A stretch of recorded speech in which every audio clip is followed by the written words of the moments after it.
Okay, so for the fifth time, we left off with the frog, or rather, life in itself, and the essential value and pointing how it's connected. We used to always think that, or me, myself in general, I'll say, that the world brought changes to people that brought turning points, which essentially isn't a fact. We have ends of the ropes or points that we change, but we are always connected eternally. Through spirit and mind, and the memory and all that stuff carries a very heavy data to us. So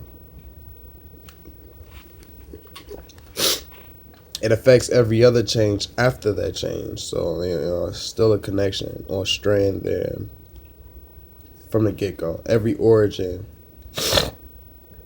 is connected to modern day. But yeah. So essentially, the education value gained from simply connection, or rather the very essential, I guess, conceived message that I'm conveying is that change is ultimate, but it's all due to connection. Connection is a long, huge circle in which we occupy, part of at all points of our life. We change, and that change is yet still adapted to the other point. So, yeah, this step being, connected, or connectivity, right there, essentially is pointed out to, how I was saying, quantum physics, science, magic, and God all saying at this point in my life to have a connection, huge connection, because there's the very grant of the word special, which means favored, or you have something light over something else, and you actually can get or gain this like thing. And that is pretty ultimate or awesome, because essentially that makes a deeper sense of connection, or communication within connection, saying that change now has a value from the things that are lost. You still carry an essential emotion for that, or an electrical value which you carry with you in modern day times. So it gives a very more in-depth perception to reality and things that I'm studying, quantum physics and things like that, harmony, rays of existence, uh, frequency. All of this stuff has to do with connectivity. Subatomic particles don't like to be alone. They gather and they react together. Whether you get a leader, whether you get those that just follow, doesn't matter. They don't like to be alone. It's the law of attraction, which is very, very, very, very, very ultimately the purpose that brought you here.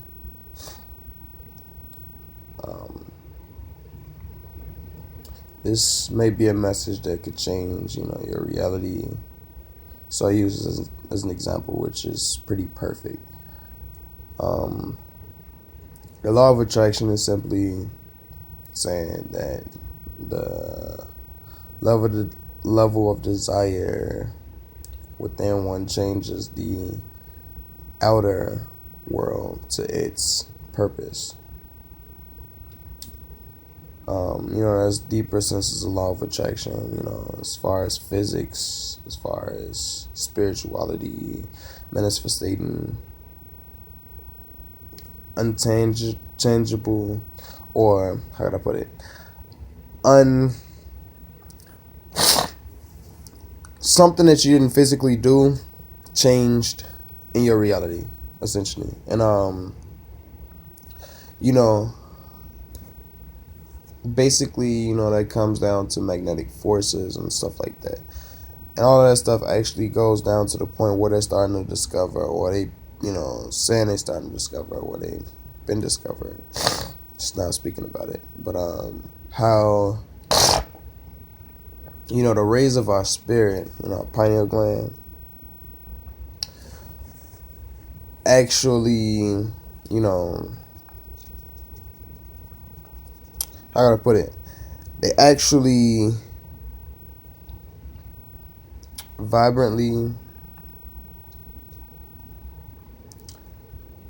manifestate visions at a frequency that can be witnessed, meaning that they carry weight in some shape, format, or form, or way I meant to say. And essentially saying that the mind can make changes in the reality that we live in. That's a deeper sense of magic, or things like that. And it goes to tying, of course, again, God, science, and magic. Because if these things are real, like seriously real, it means whoa. You're either talking to a madman or somebody who's trying to define a madman for being the same person. Because that will say that, magic is real. It's essentially true. Magic is real. We have been deluded to believe that magic, essentially is ultimate change that just defies reality, right? Well, what is this? You see? I will plug it up and turn it on. Just PlayStation, whatever. Big deal. Man, TV connected to a PlayStation, big deal. Alright, but what is it, right? It's something created to the will of man that was desired for entertainment. Originally perceived to be impossible. If you went to a caveman and you somehow created a form of communication and you said, hey, can you make me a TV? I want to watch something. You go, huh? This is like beyond dimensions in reality, fam. This is like, come again? I don't even know what you're talking about. You said TV, television. What is that? Then you have to describe, what are you talking about? And he says, visionary way for you to see things. And he goes, oh, it's a portal? Because, that's more magical. And, the interpretation is essentially something that is done that essentially thought couldn't be done. Like stuff that we do nowadays. There's a lot of stuff that was considered to be magic at one point that is done like, and the base description for magic is herefore something that is done out of the will for something to change in an unchangeable or perceivably unchangeable reality. And, I'm going to just break it to you like this. There's three main forms of magic that are very real in this reality that we live in, right? One, it's the biggest, wizardry, right? Okay, so wizards essentially stand for, I don't know if I could explain it to you better than this, but you're gonna be like, oh, okay. But the wands, all right? Okay, so with that thought, the wands and the pointed hats, let's say, let me explain to you the reason of what that stuff is for. And the rubber pointed shoes. Now, wizards conduct electricity. So they transport or teleport things from one dimension to another. So you can consider wizards teleporters. Okay. They change frequencies, which is what deeper magic connects it, or what connects it to deeper magic and other magics that, can be performed as well. Yeah, they are conduits. Those wands are usually, different irons with different ingots and different, harmonized beams with jewels and gems that radiate frequencies for change and, light radiation and all type of stuff for it to alter, or create a waveform or, just things, many different things to be done. So that's what a wizard is in a nutshell. It is very true. Now, there is something else which is governed in many different names. I'm trying to find a perfect one, but I'm going to just come out and just say there's sorcery. Sorcery, or I could actually just say black magic. Yeah, black magic is a much greater description. But black magic is like, for instance, right? Look at this lighter. I'm explaining black magic within this lighter. Okay, this lighter right here is, a device. Let's say everything in this lighter is alive. This lighter is a device. It's a world in its own. I'm going to manipulate this device to utilize the energy burning in between the atoms to create something with enough heat to create enough burn in existence in this reality to create a slowdown into the wave of this reality. This is now a warp hole. You may not believe it, but around this fire is a grand circle rotating so fast, but slowed down by this hole because I'm utilizing the depth of subatomic particles. And those subatomic particles create a block in the dimension so strong that, it gathers enough radiation to flow high enough to reach the high fire or the life of fire or the lake of fire. And that being said, I'm spending so money to create a change in this reality. That's essentially a form of black magic. Using things for your will. Okay, so just to say what I was getting at when I said sorcery. Okay, a form of black magic that is sorcery, right? Sorcery is essentially compelling or overbearing something with your will and changing it to your, desire. You wanted to do this, so you make it do that. All right. Now, there's many different forms of sorcery in which, there's necromancy and all type of stuff. Or I rather should say black magic. But, they communicate with the dead and, all this stuff. And, basically,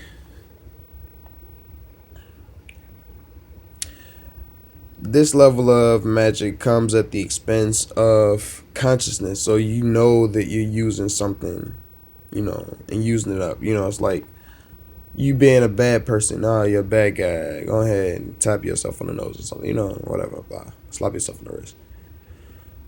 All right. So the third level, which is like the hugest of them all. I mean, they can encompass even freaking wizards and like magicians, but magicians as a governed whole. Okay, so these are the people who mystify reality because most of the time they were above or ahead of their time, or they were a lot more smarter, so they manipulated things. And essentially the things done by magicians are this. You got crystal manipulation, meaning you got uses of, and let me explain this to you. I'm gonna speak in a lot of different science words because this all breaks down into one format, I promise you. Magic, guide, and you can use whatever language you're using. You just have to know what you're talking about. So they use rays. I'm gonna use it as if it's a magic word, and I'm explaining it to you in science. So you're like, oh, okay. So with crystals, magicians can use beams of energy to promote restorative energies in the body, to manipulate heat, cold, to push something into such a magnetic force that it disappears, all type of stuff, which is teleportation. But yeah, so that's what you can use with crystals, and yeah, manipulating magnetism forces and using a lot of the solar energy, gather how close it is to us. That is a very, very, very, very, very, very powerful source. Dangerous, but very powerful. Very powerful. Okay, so not only do magicians use crystals, they also use the natural forces within them.